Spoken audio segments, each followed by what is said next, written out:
두 번째 발가락이 혹시 꼬부라지고 있진 않은지, 옆에 발이랑 겹치고 있진 않은지, 엄지발가락과 앞꿈치에 굳은 살이 배기고 있지 않은지 2차적인 문제로 넘어갈 수 있겠다는 게 보일 수 있거든요.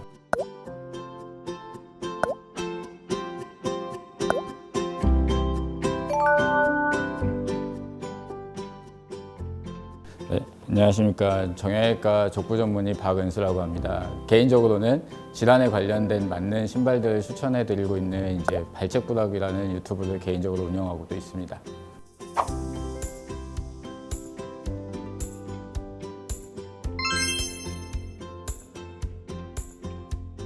무죄반증의 수술 과정을 설명드리기에 앞서서 무죄반증의 수술법이 100가지 이상입니다. 그래서 각각을 다 설명드리기는 어려울 것 같은데, 요즘에 최소 침술이라고 해서 미카라는 수술, 조금만 째고 교정하는 방식이 있고, 교정을 너무 많이 해야 될 때에는 피부 절개를 다 통해서 뼈를 교정하는 예전부터 해온 고식적인 방법, 이 두 가지로 분류를 해서 설명을 드려야 될 것 같습니다.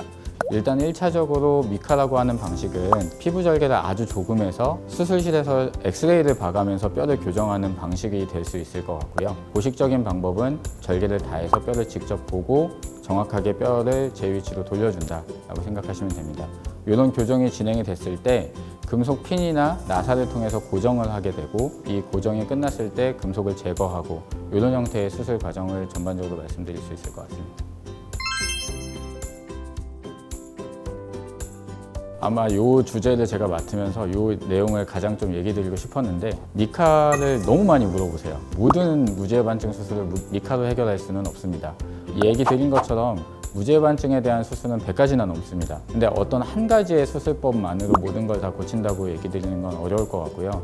특히나 미카가 최근 2, 3년 사이 내에 가장 많이 하고 있는 수술입니다. 그 얘기는 환자분들이 많이 선호하신다는 얘기도 있지만 아직 장기적인 안정성이 확보되지는 않은 상태입니다. 단기적인 부분에서는 분명 장점이 많은데, 장기적으로는 아직 의사들이 확신할 수 없는 부분도 있다 보니까 미카에 대한 걸로 모든 걸 다 고칠 수 있다고 생각을 하지는 마시고, 족부 전문의와 상의하시면 본인한테 맞는 수술법을 알려드릴 거고, 미카든 아니면 과거에 해오던 방식이든 잘 결정하셔서 무죄반증이 잘 치료되셨으면 좋겠습니다. 일단은 통증이 없으면 사실은 수술 고려를 첫 번째로 안 해도 된다고 얘기를 드리고 싶기는 하고요. 근데 통증이 없더라도 엄지 발가락에 대한 통증만이 아니라 두 번째 발가락이 혹시 꼬부라지고 있진 않은지, 옆에 발이랑 겹치고 있진 않은지, 엄지발가락과 앞꿈치에 굳은 살이 배기고 있지 않은지, 요거를 확인하시면 엑스레이 찍어봤을 때 각도 변형이 심해서 2차적인 문제로 넘어갈 수 있겠다는 게 보일 수 있거든요. 그런 증상이 있다면 당장의 통증은 없어도 수술을 조금은 고려하시는 게 맞고요. 만약에 수술 시기가 너무 늦어지게 되면 관절염이라든지 아니면 재발률이 좀 더 올라간다든지 하는 합병증이 생길 수 있기 때문에 한 번쯤은 통증이 없어도 체크하시고 정기적으로 한 번씩은 확인하시는 게 좋을 것 같습니다.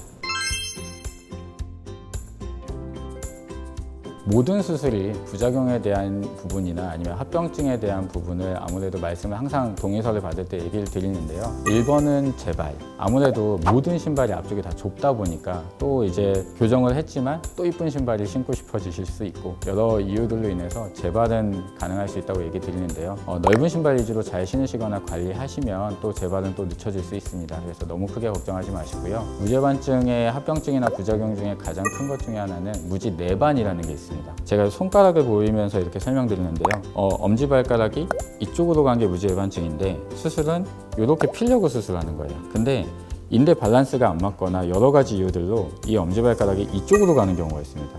이걸 무지내반이라고 하는데요. 무지내반은 반드시 재교정을 해야 됩니다. 걷는데 지장이 많이 되고요. 또 관절염 진행도 엄청 많아지기 때문에 무지내반에 대한 합병증은 사실 걱정을 해야 합니다. 근데 그 비율이 1% 이내라고 생각을 해야 되기 때문에 사실 큰 합병증은 아니지만 혹여나 만약에 그런 일이 벌어진다면 빨리 대응하시긴 하셔야 됩니다.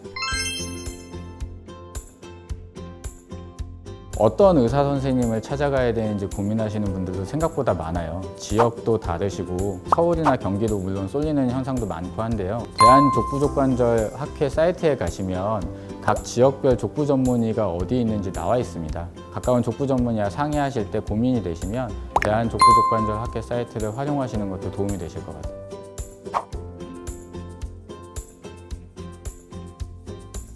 제가 오늘 무지개반증에 대해서 많은 설명을 드릴 수 있게 되는 기회를 주신 일단 주식회사 보령께 감사드리고, 발이 아프실 때도 제가 말씀드린 정보가 도움이 되셔서 건강한 발을 되찾으셨으면 좋겠네요. 구독과 좋아요, 알림 설정까지 눌러주셨으면 좋겠습니다.